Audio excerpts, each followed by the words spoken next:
प्रथम पठन द्वितीय विवरणी पाठ अध्याय 26 16 19 पर्यंत।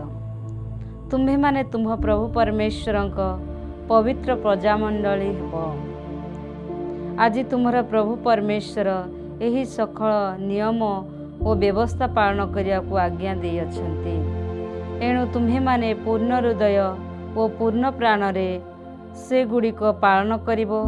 आज तुम्हें माने घोषणा करुअछि प्रभु ही तुमर परमेश्वर हेबो एवं तुम्हें ताहांक मार्ग रे चलिबो, ताहांक नियम व्यवस्था और शासन मानिबो एवं ताहांकर बाणी प्रति कर्णपात करिबो।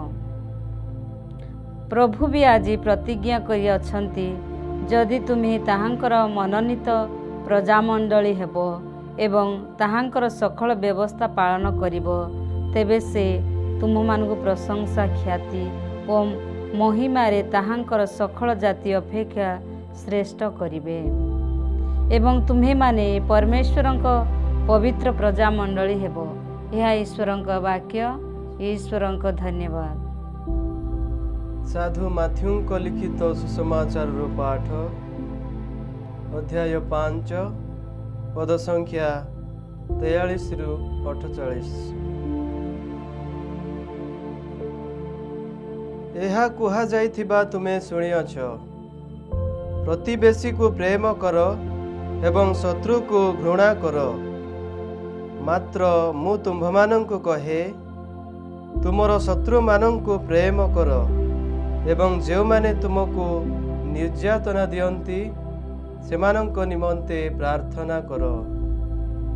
ताहेले तुमे तुमर स्वर्गस्थ पितांकर संतान होई पारिबो, कारण से भल व मंद लोकंक उपरे तांकर सूर्य उदय करांती एवं धार्मिक व अधार्मिकंक उपरे वृष्टि करांती।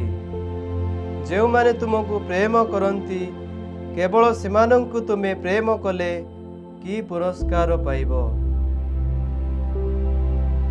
करग्राही माने कोन ताहा करंती नाही? आउ तुम्भे माने जदि केवल निज भाई व भौणी मानंको नमस्कार कर, तेबे अन्य मानंक ठारू अधिक बा कोन करुछ? विजातीय माने सुधा कोन ताहा करंती नाही? अतएव तुम्भमानंकर स्वर्गस्थ पिता जेपरि सिद्ध, तुमे मध्य सेहीपरि सिद्ध हुओ। प्रभुंकर पुण्य सुसमाचार।